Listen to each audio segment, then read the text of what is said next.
आज बहुत प्रसन्नता है सबको। तो भाई यात्रा के प्रारंभ में ही खूब महापुरुषों का आगमन हुआ है। हम सभी पदयात्रियों को आशीर्वाद देने के लिए बस आज का दिन शेष है। कल हम सब बांके बिहारी जी के चरणों में होंगे। जैसे आज दिनों में आपने बहुत धैर्यता का पालन किया अंत भला सो सब भला। अब अंत समय में थोड़ा इज्जत रख रही होगी। आज पूज्य गीता मनीषी जी महाराज जी का भी आगमन हुआ। साष्टांग दंडवत प्रणाम करता है। परमार्थ निकेतन वाले पूज्य मुनि जी महाराज जी का भी आगमन हुआ। गोलोक धाम वाले महाराज जी का आगमन हुआ। उनके भी श्री चरणों में दास दंडवत प्रणाम करता है। हमारे अति प्रिय जिनके कारण पदयात्रा में हम बहुत सुरक्षित हैं, जैसे हनुमान गढ़ी वाले महंत जी पूज्य श्री राजू दास जी महाराज जी, उनकी भी कृपा है। और बद्रीनाथ वाले महाराज जी शास्त्री जी, आरके पांडे जी और पूज्य श्री हरि मोहन जी महाराज जी, आप सभी के श्री चरणों में साष्टांग दंडवत प्रणाम करते हैं। सभी ब्रजवासियों का आगमन हुआ। पूज्य भाभीवा का भी आगमन हुआ। पूज्य जयंतश्री जी का भी आगमन हुआ और सभी संत और आप सबके हृदय में जो राम जी विराजमान है, हम उनको धन्यवाद प्रणाम कर रहे हैं। श्री सीताराम।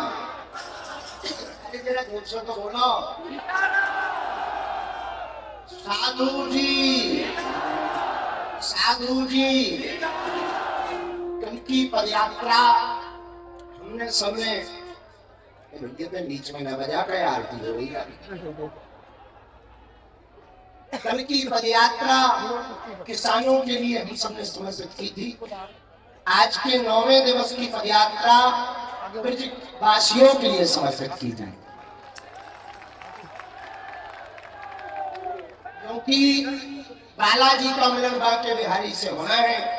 ब्रज में प्रवेश किया, ब्रजवासियों ने खूब आशीर्वाद दिया और जब चलते हैं तो खूब ब्रज रज उड़ गई और अपन लोगों को तो रज दिल्ली से ही मिल रही है। तो बड़ी कृपा है श्री बालाजी की। खूब ब्रजवासी हम सबको आशीर्वाद दे रहे। आज की चर्चा में एक दो बातें बहुत ध्यान पूर्वक सुनिए। पहली बात तो ये है, आज जब हम सब राधा गोविंद जी मंदिर पर रात्रि विश्राम करें तो आप लोग ठाकुर जी के दर्शन करने आगे निकल जाना। आज ही फ्री हो जाना या कल सुबह तक, ताकि 12 बजे आप छठी कला में 4 धाम पे वापस आ सको, जहां हम सब विश्राम के समय पर जगत गुरु भगवान के दर्शन करेंगे और सनातन हिंदू एकता की शपथ लेंगे।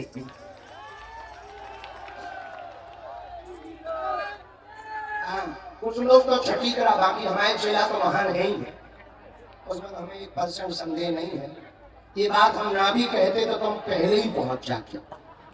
तो तुम्हारी मजबूरी है कि हम राष्ट्रगान हो जाए, हनुमान चालीसा हो जाए, तो इस मजबूरी में तुम बैठे हो, नहीं तो तुम गुरु को छोड़ के आगे ही पहुंच जाते हो। कुछ लोग तो इतने फास्ट है कि ऐसा लग रहा हो कि कहीं मथुरा जंक्शन ना पहुंचे। बड़ी कृपा भगवान की, आप सबने बहुत पुरुषार्थ किया, बहुत मेहनत की, आपकी आस्था बहुत प्रबल है।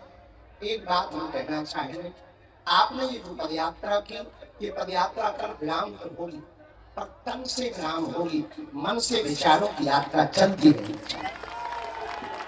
हिंदू जब तक जागेगा नहीं तब तक वो भागता ही रहेगा। एक बात तुम ध्यान रखना, हिंदुओं, आप विदेश जाओ तो विदेशों से किसी भी विदेशी से परिचय पूछो तो वो अपने देश का नाम बताता है। अमेरिका वाला आई एम अमेरिकन कहता है, इंग्लैंड वाला आई एम ब्रिटिश, इस प्रकार से परिचय देता। पर भारतीयों से परिचय पूछो, बड़ा कहाँ के हो, गुजरात, बिहार, दिल्ली के, मध्य प्रदेश के, फिर पूछो अच्छा दूसरा परिचय क्या देंगे, शर्मा, वर्मा, जाट, ब्राह्मण, ठाकुर, हम ये नहीं कहना चाह रहे कि आप जातियां मिटाओ, हम ये कहना चाह रहे आप जातियों का अहंकार मिटाओ। आपसे कोई परिचय पूछे, आपके तन में, मन में, विचारों में एक परिचय होना चाहिए, मैं हिंदू हूं और हिंदुस्तान हमारा है। हमको अटल बिहारी वाजपेयी जी की रचना बहुत याद आती है, मेरा तन मन हिंदू, मेरा जीवन हिंदू, मेरा रंग रंग हिंदू, मेरा परिचय हिंदुओं। एक बात आप कान खोलकर सुनो, आपने ये जो परिश्रम किया, आपने ये जो बहुत त्याग किया, कुछ लोग नौकरी छोड़कर आए, कल के जत्था में लगभग 12 सिपाही जो देश की सरहद पर सेना के रूप में सेवा करते हैं, वो नौकरी की छुट्टी लेकर के पदयात्रा में सम्मिलित हो गए। हमने उनसे पूछा कि आप जो कर रहे हैं वो हमारा ही काम कर रहे हैं, आपको छुट्टी की आवश्यकता नहीं है। तो उन्होंने कहा, गुरु जी वहां तो है, हमारी यहाँ जरूरत थी। हमारी आंखों में आंसू आ गए कि कितनी श्रद्धा है राष्ट्र के प्रति, राम के प्रति, सनातन के प्रति। हम एक बात कहना चाह रहे हैं, आपने जो श्रम उठाया, कोई 90 वर्ष की मैया को लेकर चल रहा, तो कल हमको 4 बच्चे मिले हरिद्वार से कांवड़ लेकर आए, और कांवड़ 1-2 किलो की नहीं, 51 किलो की कांवड़ रखी। तो विचित्र बात, 2 बच्चों ने प्रण ले रखा था कि जब तक मिलेंगे नहीं तब तक हम पानी नहीं पिएंगे। मुंह सूखा हुआ था, गिर रहे थे, कई बार वो बेहोश हुए। जब हमें प्रशासन के लोगों ने बताया, नहीं है नेता बनेगा, बड़े पागल है। तो हमको प्रशासन के लोगों ने बताया ऐसी ऐसी बात है, हमको तो बहुत कष्ट हुआ। हम एक बात कहना चाहें कि पदयात्रा आपने जो की है ना, अपने लिए नहीं की, आपने आने वाली पीढ़ियों को बचाने की। आज यदि आप सड़कों पर नहीं उतरेंगे, आप नहीं जागेंगे, आप यदि एक नहीं होंगे, तो वो दिन दूर नहीं है जब 1947 में भारत का बंटवारा पाकिस्तान से होता है, पाकिस्तान बनता है भारत का एक टुकड़ा। तो उस समय पर 22% हिंदू थे पाकिस्तान में, आज मात्र 2% बचे। Indonesia, Cambodia, Burma, Fiji, Mauritius, इन देशों में बहुतायत संख्या में हिंदू रहता था, हर जगह हिंदू घट रहा। यहाँ की छोड़ो, अपने भारत में असम, त्रिपुरा, मेघालय, पश्चिम बंगाल और हरियाणा का नूह मेवात के 152 गांवों में मात्र 5% हिंदू बचा। ये हिंदुओं का दुर्भाग्य है, सनातनियों का तो हिंदू राष्ट्र तब करे जब करे, पर हम हिंदू बन जाए ये बहुत ज्यादा जरूरी है। यदि हम हिंदू ही नहीं बनेंगे तो हिंदू राष्ट्र नहीं बन सकता है। यदि हम अपने आप पर, अच्छा देखो, मुसलमान कभी नहीं कहता है कि हमें गर्व है हम मुसलमान, पर हिंदू जरूर कहता है हम गर्व से कहो हम हिंदू। क्यों गर्व से कहें? हम हिंदू हैं ही हैं। गर्व तो स्वाभाविक है, उसके लिए लिखने की जरूरत क्या है, उसके लिए कहने की जरूरत क्या है? अरे गौरव है, हमारी महिमा है, हमारी पहचान है। इस देश में जन्म लेने वाला हर व्यक्ति हिंदू है। अब वो ना माने वो उसकी कमजोरी है। भाई कोई अपने बाप को बाप ना कहे तो बाप की थोड़ी गलती है, बेटे की गलती होती है। बेटा ही में कम निकाला तो क्या करें? बात समझ आइए। हम आपसे कहना चाह रहे, आपने जो परिश्रम किया वो किसी को चोटें लगी, धक्का, तो हरियाणा का बड़ा गजब है, ट्रांसफार्मर पे चल रहे, तो कृपा हो वहां के डीसी साहब की बगल में चल रहे थे, हमने इशारा किया उधर देखो, हमने फोन लगाया, लाइट बंद हो गई, तो चल गए थे। लेकिन न्यूज आती, बाबा की पदयात्रा में 2 लोग झोली से, क्या गड़बड़ है? तो पूछा कि भाई तो उस पर चढ़े क्यों? बोले आप देख नहीं गए। हमने कहा भगवान दिख रहा कि नहीं दिख रहा, हमें देखकर क्या करेगा? पर एक बात बहुत विनम्रतापूर्वक सुनो, बुरी लगे तो ठीक है, ना लगे तो और ज्यादा ठीक। एक मात्र धीरज कृष्ण शास्त्री से हिंदू नहीं लगना है, आप सबको बनना है। कल की पदयात्रा तन से विराम ले पर मन से विराम ना ले। जो बिहार से आए, नेपाल से भी लगभग 2000 लोग आए, तुम टेंशन ना लो, तुम पदयात्रा में चले, अपना देश हिंदू राष्ट्र बनेगा, बगल में तुमको भी खींच लो। हाँ, चले चलो, तुम टेंशन ना लो। नेपाल वाले, बिहार वाले, गुजरात वाले, महाराष्ट्र वाले, जहां जहां से आए हैं, हम एक बात प्रार्थना करना चाह रहे हैं, आप यहाँ से जब घर जाएं, अपने गांव में, अपने क्षेत्र में, अपनी समाज में बैठकर पदयात्रा के संकल्प के बारे में चर्चा करें और संकल्प दिलाएं। भेदभाव, छुआछूत, ऊंच नीच से ऊपर उठकर लोग अपना परिचय बताने में गौरव रखें, गर्व रखें। हम हिंदू हैं, हम हिंदू हैं, हम हिंदू। तो ही पदयात्रा सफल होगी, वरना ये सिर्फ 10 दिन का आंदोलन माना जाएगा।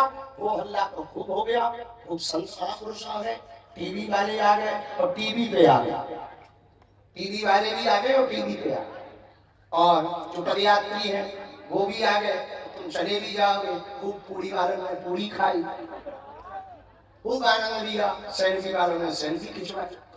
आगे कुछ पदयात्री बहुत अच्छे हैं, वो रील भर के लिए आते हैं, पर वो भी जरूरी है, ताकि वो जब पूरे होंगे तो वो अपने नाती पोतों को एविडेंस के रूप में दिखाएंगे कि हिंदू राष्ट्र के लिए हम भी कहीं थे पदयात्रा।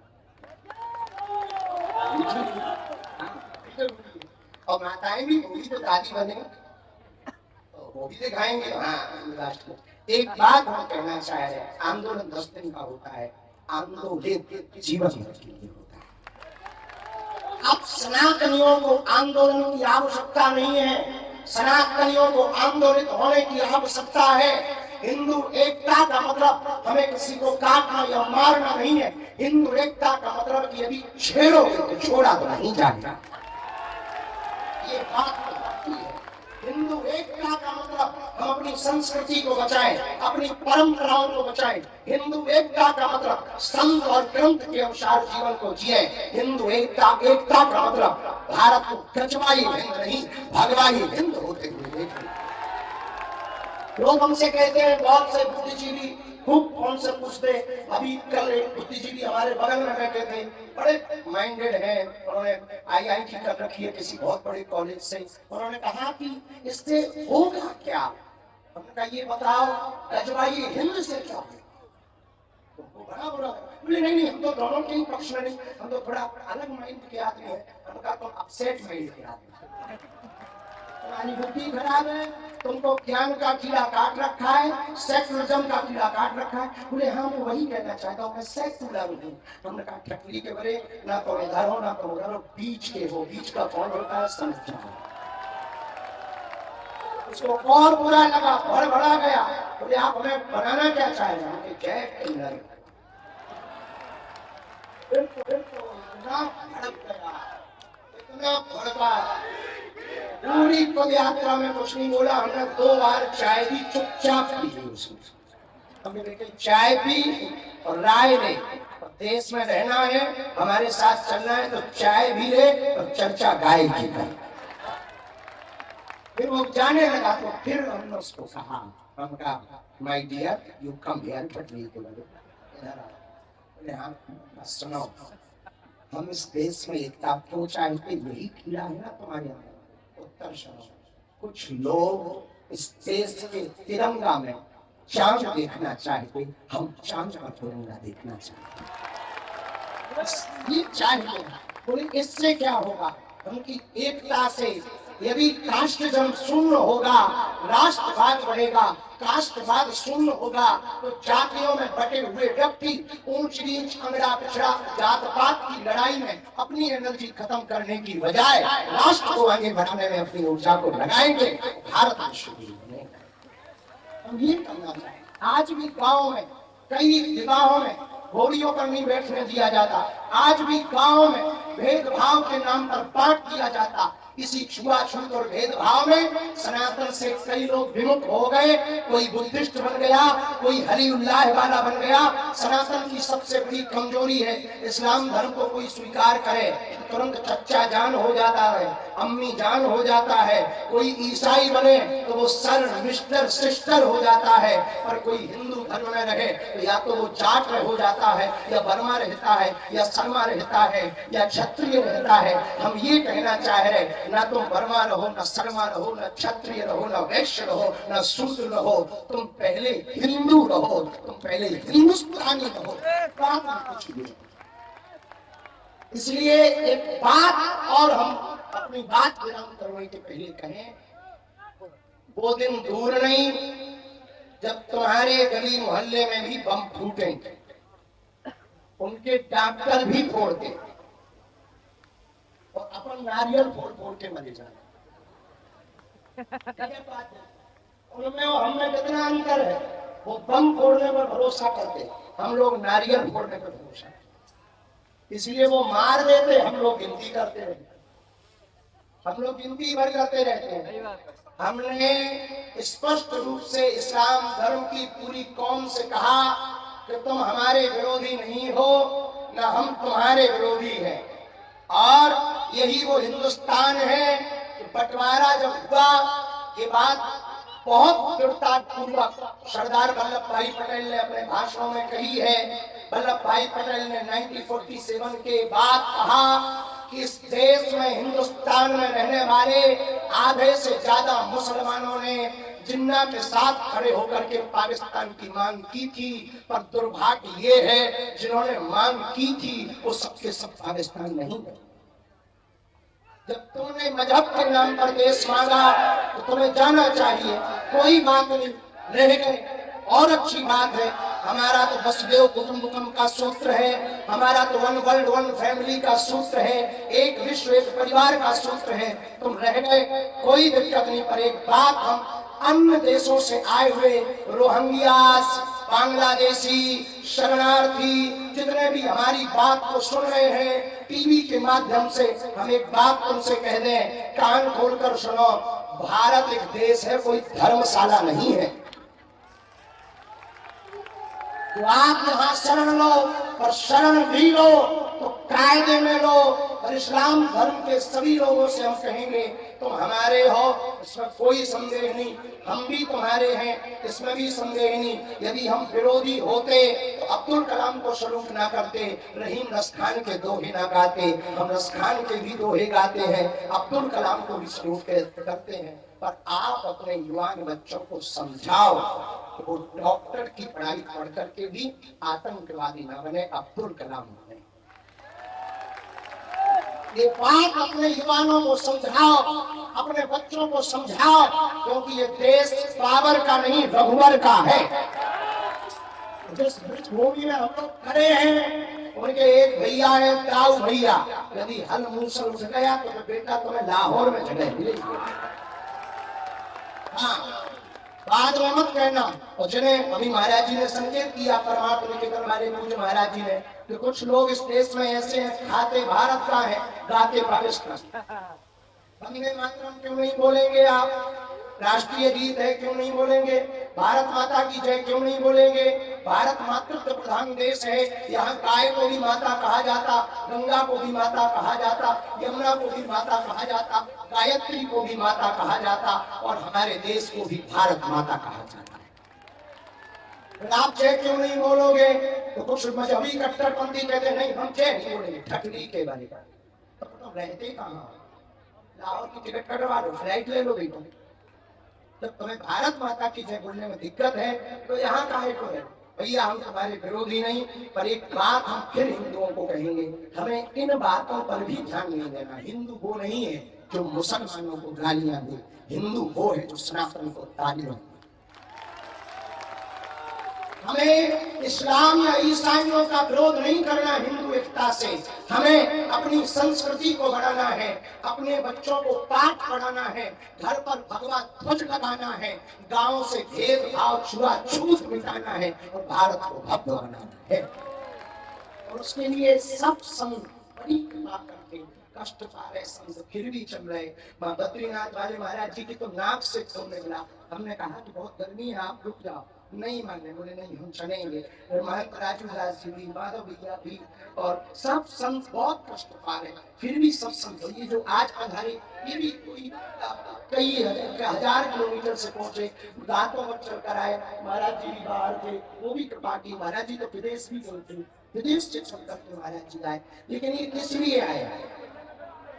केवल आशीर्वाद देने आए हैं? आशीर्वाद देने तो आए हैं, ये बताने आए हैं कि भारत को एक करने के पहले हम साधु समाज को एक कर चुके।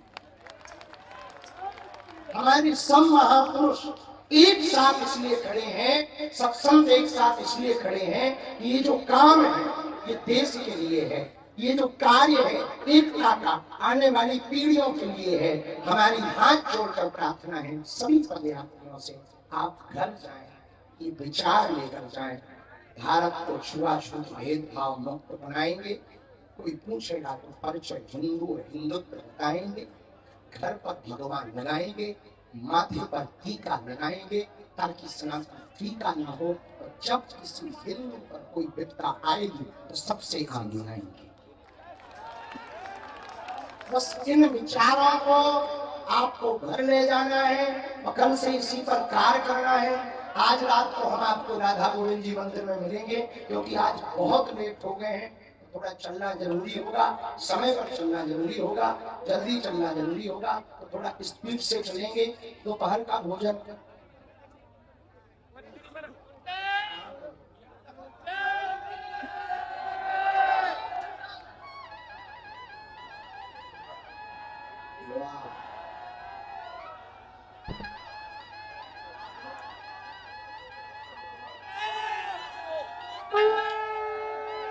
वैसे भोजन जहाँ है वो जगह तो ठीक ठाक नहीं है।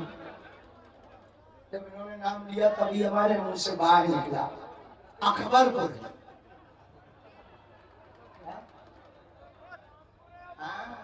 रघुबरपुर होना चाहिए।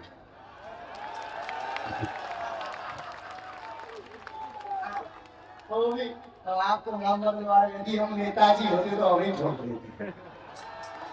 अरे भाई आगे में निकालो। हाँ ये ठीक है। यादव हरियाणा ढाबा के पास ये इतनी माना नहीं कि हाँ जैसे दो चार चक्के हैं। बैठ जाओ बैठ जाओ बैठो।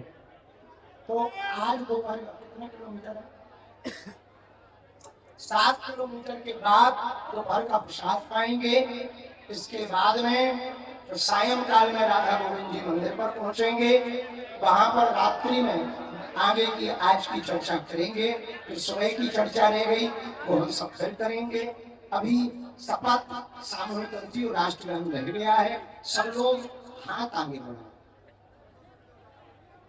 अच्छा ऐसे बढ़ाओ। हम सब हिंदू सनातनी शपथ लेते हैं जीवन भर सनातन धर्म का पालन करेंगे। हम सभी हिंदू सनातनी शपथ लेते हैं संत और ग्रंथ के अनुसार जीवन जिएंगे। हम सब हिंदू शपथ लेते हैं भारत में अवैध धर्मांतरण नहीं होने देंगे। हम सब हिंदू शपथ लेते हैं गांव शहरों को भेदभाव छुआछूत मुक्त बनाए। हम सब हिंदू शपथ लेते हैं हिंदुत्व के लिए कार्य करेंगे, हिंदुत्व के लिए जिएंगे और हिंदुत्व के लिए ही मरेंगे। हम सब हिंदू शपथ लेते हैं ब्रज क्षेत्र को मांस पंद्रह मुक्त करेंगे। हम सब हिंदू शपथ लेते हैं यमुना मैया को निर्मल करने का पूर्ण प्रयत्न करेंगे। हम सब हिंदू शपथ लेते हैं भारत को हिंदू राष्ट्र बनाकर नहीं, शपथ लेते हैं, शपथ लेते हैं, शपथ लेते हैं। कितने ब्रजवासी खड़े हैं यहाँ? आग उठाओ जल्दी आ डैडी। सभी ब्रजवासी सुनो, जैसे ही वृंदावन की तरफ मुड़ो तो बड़े बोर्ड पे लिखा अंग्रेजी शराब की दुकान। अब ये ना हमें समझ में आई कि परिक्रमा पी के लगवाने की बात है ना। अरे भैया ठाकुर जी की नगरी है, यहाँ इनको का काम है? पूरे ब्रजवासी संगठित होकर प्रण कर ले, ब्रज क्षेत्र में अब मांस मदिरा नहीं चलेगी। कौन कौन ब्रजवासी तैयार है? हम आगे अपनी बात रखेंगे, कल भी रखेंगे, संतों से भी रखेंगे, और ब्रजवासी तैयार हो जाएं। वो दिन दूर नहीं है जब जिनकी दुकानें हैं उन्हें मजबूर होना पड़ेगा कि हम भैया, अरे भाई परिक्रमा का वृंदावन के किनारे पे काहे करो? वो दिन दूर नहीं कि जब परिक्रमा में बिकेगी। आज कोने पे बिक रही तो परिक्रमा में बिकेगी। तो हमारे जैसे श्रद्धालु आते हैं, क्या सोच के आते हैं? डाल अनुपात और लाभ नहीं आते। वही हम लोग ऐसा सोच के आते, वृंदावन जाएंगे, ब्रज मिलेंगे, संत मिलेंगे, लेकिन जैसे ही एंट्री करो अंग्रेजी से आपको तो कौन कौन ब्रजवासी तैयार है उसको बंद कराने के लिए? पक्का पक्का सुनो ब्रजवासियों, ब्रज को जितना गंदा बाहर के लोगों ने किया शायद किसी ने नहीं किया होगा। यदि आज ब्रजवासी एकजुट नहीं होंगे तो कल जब ब्रज की तीन रानी, राधा रानी, ब्रज रानी, यमुना महारानी की तो हालत होना पता ही है। इसलिए कल 16 तारीख को 12 बजे सभी ब्रजवासी 4 धाम छठी कला, यदि आप हिंदू हो तो आना, तो हिंदू ना हो तो बिल्कुल नहीं आना। अपने पैरों को परेशान मत करो। यदि आप सनातनी हो तो आना, सनातनी माने हो तो खटड़ी बनाना। कल 12 बजे सभी सनातनी 4 धाम छठी कला पर पहुंचे। वहां पर सभी संतों के सामने एक नया उद्घोष किया जाएगा।